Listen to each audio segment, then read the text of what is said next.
Hey, it's Mr. Peace. I'm here at Casita Center School in Vista, California, part of the Vista Unified School District. I just got to address the AM/PM students and staff with another heart-focused assembly, which was on compassion, the sub-theme being one life at a time.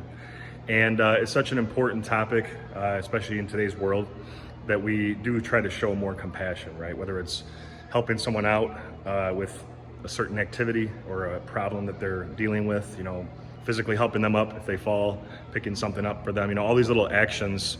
It starts in the heart, of course, but when you kind of get that tug on your heart to go and help someone else, that's compassion, right, in a nutshell.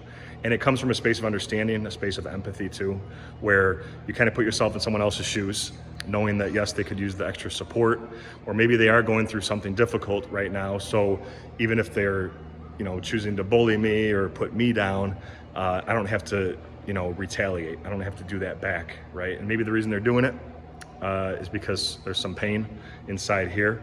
Doesn't make it right, but if we can kind of understand why someone is, the way they are or the behavior that they're exhibiting, now all of a sudden we do come out of that space of compassion. So we did a brainstorm earlier today.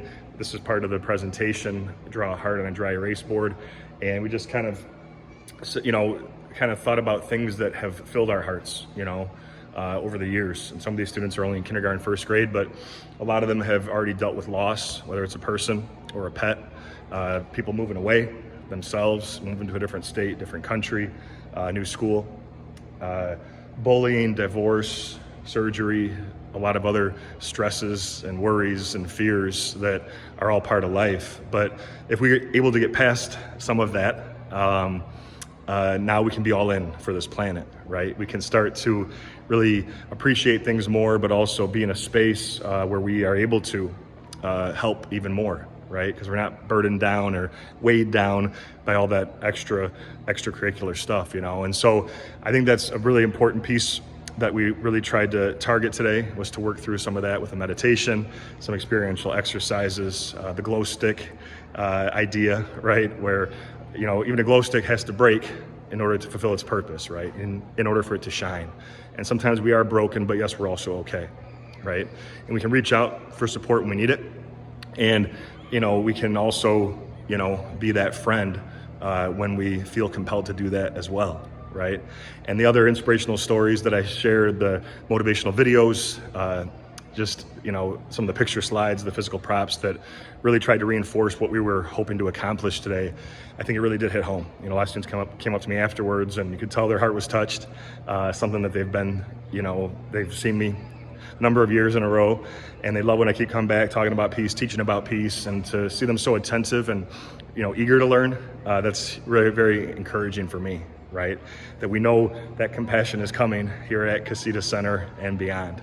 So remember that you're all true miracles. You touch my heart as always. Never forget, look at the lines on our hand, in front of my shirt today, that we are all true miracles. The lines on our hand, we all have the letter M. That M, we say, does stand for miracle, right? Have at least one in each hand. Sometimes a faint line connects it. But, the more we believe that, we can help others that maybe have forgotten that, never been told that don't believe it for whatever reason, and be that light to their heart too. So keep shining your light. And as always, feel free to hit the subscribe button. You'll see it pop up on the screen. You can also check out this playlist below for some additional motivation. And feel free to visit my website by clicking on the peace sign symbol on your phone, tablet, wherever you're watching this video, to track my journey across this country as I continue to heal America's heart, one school at a time. Peace.